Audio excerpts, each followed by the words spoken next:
Okay, so here it is, my most requested video, the Blender video. I would have had this out sooner, but I have been so overthinking this thing. I think my problem was I had so many people asking about it and I built it up in my head so much that I kept putting it off, trying to make it perfect.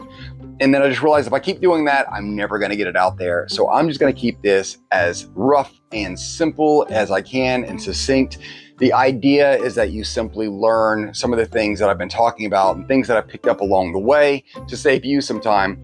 Blending is the dessert to your dinner. You know, you color and you have this fantastic piece, and then blending should be that moment where you go on top of it, and it's the super fun part. It's the part you look forward to. It's like instant gratification when you put the blender down. You know, and I've had so many people say they just don't get it, or they don't like that part because they mess up and they just don't understand the concept of it, so they avoid it. And that hurts my heart because it's such a fun part of coloring. And if you're not doing it, or you're avoiding it, or you're frustrated with it, you know, I'm gonna get you past this. So we're just gonna talk about a couple little things that's gonna make blending so much more fun for you. Let us start with the blender is a tool. It's a pencil just like any of your other color pencils that has a purpose. Instead of to color, it's to blend, it's to smooth. It was not that long ago, I could not stand the Color Blender. I had used the Prismacolor and I transitioned over into the Caran, which I really loved, and it grew on me quick and I got used to that. So when I jumped over to Colorless Blender, I hated it. I couldn't stand the way it felt. I couldn't stand the properties of it. I couldn't stand the result. And then I just kind of started playing around with it and messing with other blenders. And funny enough, to date, that is possibly one of the most used blenders I have. So blenders are a tool. It would be kind of like a carpenter saying, you know what, I have a lot of tools, but my absolute favorite tool is the screwdriver. I have a fancy screwdriver. I love my screwdriver. It's the best until I need to drive in a nail. So yes, can I use a screwdriver to drive in a nail? Yes, I can, but there's better tools to do that. So you really shouldn't have a favorite blender. You kind of block yourself off from the other possibilities and the other things that the other blenders can do. Now, there are a lot of blenders. You do not need a lot of blenders. I believe you can get by with 3 max. I mean, technically you can get by with 1 because people do it all the time, and I did it for years. So I'm just trying to tell you the easiest way and the most fun way that if we get you 2 or 3 blenders, and then you could do anything with them, I think your whole world of coloring is going to change. Let's start by looking at this right here. I am using the softest blender on the market, which is the Marco Tribute. Notice how it pushes the color, but it doesn't push them so far away from the source, so you could still very clearly see the 2 blue lines. Now, I'm going to use the most aggressive blender. This is the Master's Touch. I'm using the same force, same pressure, and I'm going the same distance with the pencil, but it completely blows out these colors. It pushes them so far away from the source. You could firsthand see that not all blenders are created equally. There is simply no way that a soft blender will ever be able to push the colors as much as a aggressive blender.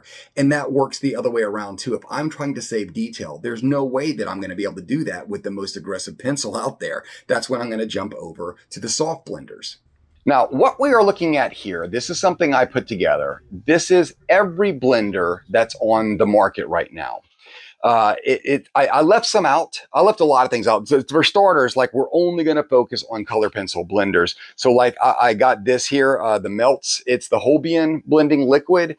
We're not going to talk about this. I don't even use that much. We also have like your paper stubs, which is great, but I don't even use these that much for blending. This is more for really, really soft or oil pastel type of stuff. Then we have stuff like burnishers. You know, Color has a burnisher. Derwent has a set of burnishers. I never use burnishers. I can get the same exact result Correction, we can get the same exact result from a blender that you can from a burnisher. And in fact, to prove that, Grizzeye came out with a burnisher slash blender. The tools can do both. They just said, here it is. You know, this is what you need to get that effect. And they're absolutely correct. You could use any of these to get the burnish tool or the burnish effect that you're looking for. So I don't ever really use burnishers. The other thing, like I left out, is the Prismacolor color sticks. Love these things, but the only way to really get them is to dig into eBay. So I left that off as well. Next, we have this is great. This is the Cretacolor Lightning. Cretacolor has lightning and thunder to add whites to your images or add darks to your images. I used it, frankly, when it comes to making white, adding white to the paper or to your colors. I like Prismacolor. Their white pencil. I just find out of every white I've ever used, Prismacolor, in my opinion, is going to give you the best result. I do not use a white to blend. I know a lot of you do and you like the result, but the fact is, you know, white and red will make pink. So if you're blending something that's red or blue or whatever, you're turning it into a pastel. It might not be that obvious, but when you look at the before and after, you can see that you have added white to it. But I love using white when I'm blending areas of highlight. You know, that's perfect to use that. But again, leaving that off of this, we are solely and strictly talking about blenders that you can go out and get today. I've narrowed it down to 3 categories when you're blending. You have your soft, and then you have your aggressive, and you have your mid-range. We don't even really need to talk that much about mid-range because it's just that. It's in between these 2 ends that we're going to talk about. This section over here, and it ranges. It'll range from your really, really soft to your extreme aggressive. This section here, I have included the Marco Tribute Blender. I came this close to not putting it in there, and not because it's not a fantastic blender, because it stinks, because you could only get this blender by getting the Master Marco Tribute set, the Master Collection. And that's the one that has the graphite pencils and all that. It stinks. I hate that they do not put this by itself where you can get it as, you know, as an open stock or even in their smaller sets, because I love this blender. Because that almost left it out. Whoever has that set will also have this blender. And it is what it is. It is the softest blender there is. We have the Lyra Splendor. This is also a soft blender. You can get that as an open stock, which is a fantastic blender. It's really, really close to the next one, which is your Caran. Caran is fantastic. It comes in the stick and in the pencil. The stick is just that. It's just the larger bit of the core of the pencil. I guess because they compress it different. I find that the stick is actually softer than the pencil blender itself. That is a fantastic soft blender. Next, we have the Thorntons, which is a step down from being as soft. That's when you kind of start pushing towards your mid-range. Thornton has grown on me possibly more than any other blender. I find myself going to that one over and over. Absolutely love the Thornton blender. The last one in this category is the CCFoud. I thought this was going to be an aggressive blender because I thought it was going to be like Color. Lo and behold, it was not. It's its own thing. It doesn't feel anything like Color. Now, to be clear, I still feel like maybe I have this one in the wrong place. I want to be transparent about something. I'm just the best I can. I'm giving you what works for me. The truth is, what works for me might not work for you, but hopefully this will be a starting point for you that you could start kind of experimenting and picking things up. So take what I'm saying with a grain of salt and use it to help you figure out which ones you like the most. But what I'm saying here is not the end all be all. So keep that in mind. But all of those right there are your soft blenders. Now, what is the difference between a soft blender and an aggressive blender? I will use a soft blender when I'm trying to maintain my highlights. I will use it for this more than anything else. So if I'm drawing a leaf or a sphere or a heart or whatever the case is, and I want to keep that little highlighted area and I want to keep it really white, I'm going to go towards my soft blenders because it's not going to push your colors so aggressively. Like I showed you in that little opening sample, it's not going to push the colors so hard into your white areas that it's going to blow them out and completely erase them from the object. Your soft blenders are going to maintain all those little subtleties and little highlights. They still remove the tooth from the paper and they will still kind of brighten and make your colors more vivid. But the number one reason I go to my soft blender is when I don't want to blow out my colors. I want to make them maintain their brightness. And most of all, I want to keep my highlights. Now, on the other side, we have the most aggressive blenders. The most aggressive one that I found out on the market right now is Master's Touch. I think this is the Hobby Lobby brand.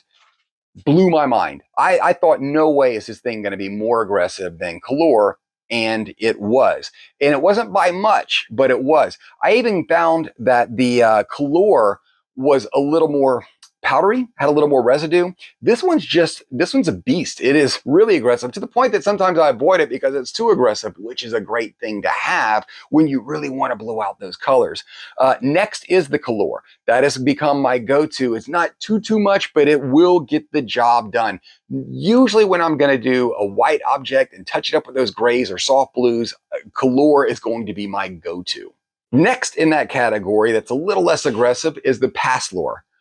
I want to like this pencil so bad. I've been saying that every time I use it. I kind of just let go of it. I kind of just moved on.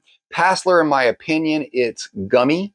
It rolls your colors more than it blends them, and that is to say, it puts those little colored speckles that infuses them into your paper. You know what I'm talking about? That when you go over and try to layer, try to blend, all of a sudden it like welds your colors down into these little speckles. Paslor does that. It's too gummy for me. Maybe you'll go into it. If you end up loving it, let me know. Maybe I'm doing it wrong, but it's still an aggressive blender. It's just not one of my favorites. Next, we got Blick. This is one of the last ones I obtained. I'll be completely transparent. I have not used Blick as much as some of the other ones, but I have found that it is aggressive. Not so aggressive that it shoots past some of the other ones, but it is enough to push those colors and to feather them out. So I had to put that one in the aggressives as well. And then last, but definitely not least, we have Derwent. Derwent is one of those that I didn't like it then. I kind of don't like it now. I know a lot of people love their Derwent, and I believe that's one of those brands that have earned their place in the color pencil community, and for good reason. They have a really good quality product. It's kind of like with Paslor with me. I just don't like the way it feels. It's not that it's not doing a good job, but with this many others, you're going to find certain colored pencils just feel better to you. And that's the one you're going to start gravitating to. And once you realize what the job of that blender is, you're really going to start loving it.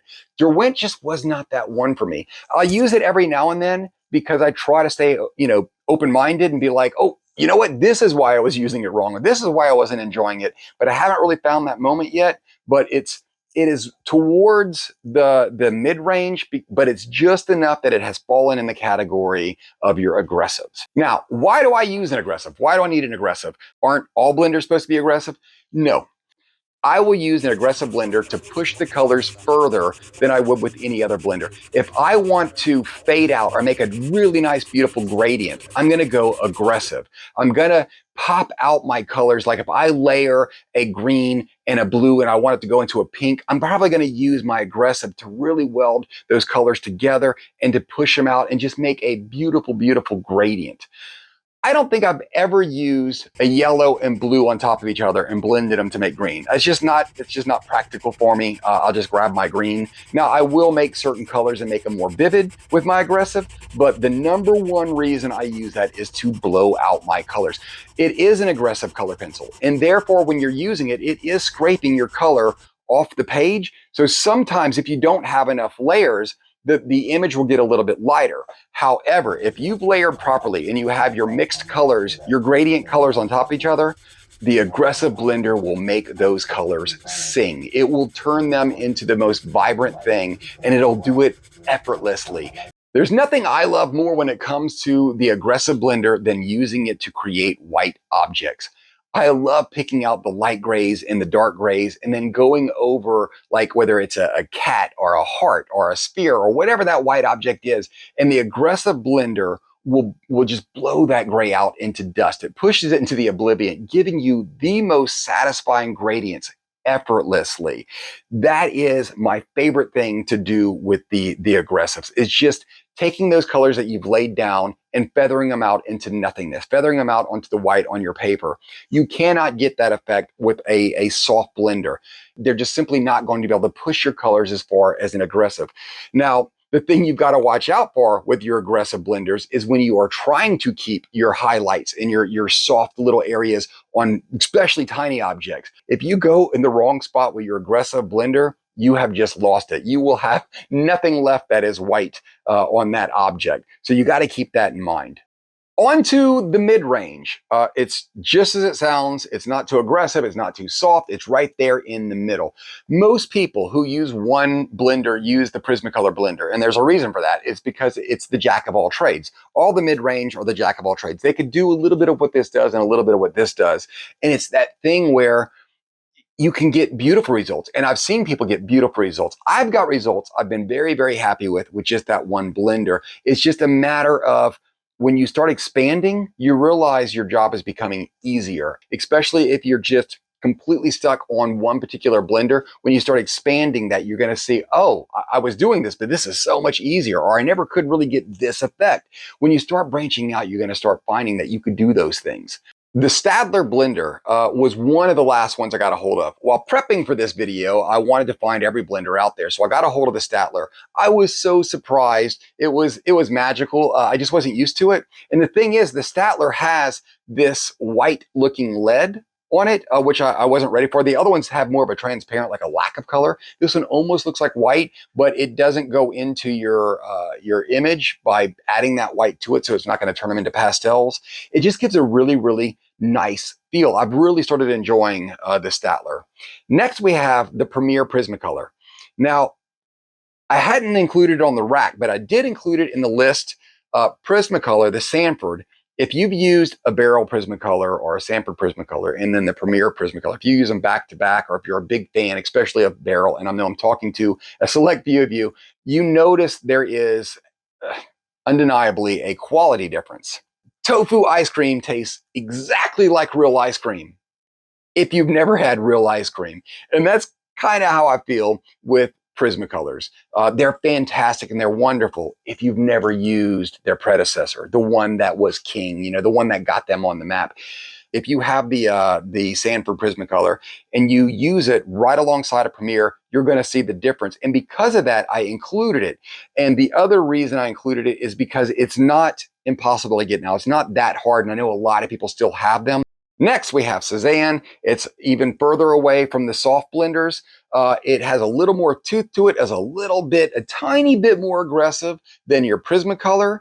It's just enough that it's going to push your colors a tad bit further. So it made its way over there into that section. And next up, we have Grisaille, what has become one of my all-time favorite blenders, especially in the mid-range. It's just that well-rounded blender that kind of feels like both put into one. Like you could feel like you're getting a lot of the results by using this blender. Fantastic blender. And it's not just that, but me being me and you being you, the appearance of this blender is so elegant and so classy that you can't help but like it, which is why I kept on wanting to like Passler and I just don't. It's because it's a very pretty blender. Well, Grisaille is a pretty blender and it does the job. So it's a blender burnisher, but again, I don't use burnishers, and I know if any blender, if used properly, can get that same effect, and Grisaille definitely does it right. And finally, we have Knorr's blender.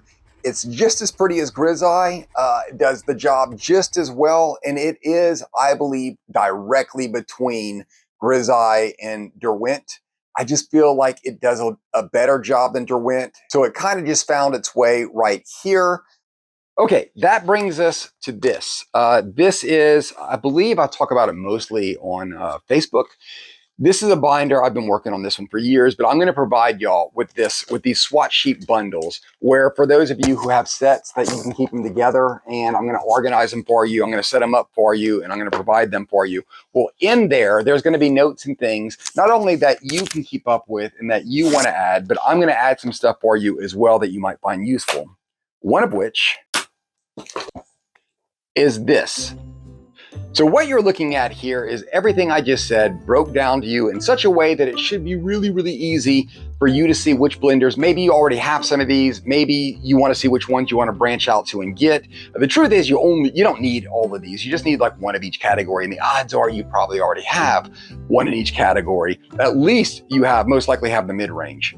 But this not only shows you what the pencil can do when pushing along color, it also gives you the do's and don'ts of each of the blenders, things to just kind of be leery of. And it talks about when do I want to use a soft blender and when do I not? When do I want to use an aggressive blender and when do I want to avoid that? So it'll all be right here, and you'll be able to keep this in your notes. And I'm working on getting these out to you really soon as well. It's going to open up so many more doors for you, and I really think you're going to enjoy using blenders so much more now, because again, I love them. I absolutely love using my blenders. And I love all things colored pencil, even the crappy ones I get joy out of, because it makes me appreciate the ones that aren't cheap. And I love all of that. And I just want to share that with you. I want to share that joy with you, because I think you will too the moment you kind of start figuring this out. If y'all have any questions about this, just put them below. And tell me if maybe I skipped over something or I made something a little unclear, and I will gladly help you. And I'm on Facebook. I do a lot more chit-chatting on Facebook just because the forum is a lot easier. It's a lot more laid back. So don't hesitate to jump over there as well. So I hope you enjoyed this video. I hope it was what you were expecting, and leave me a comment and let me know.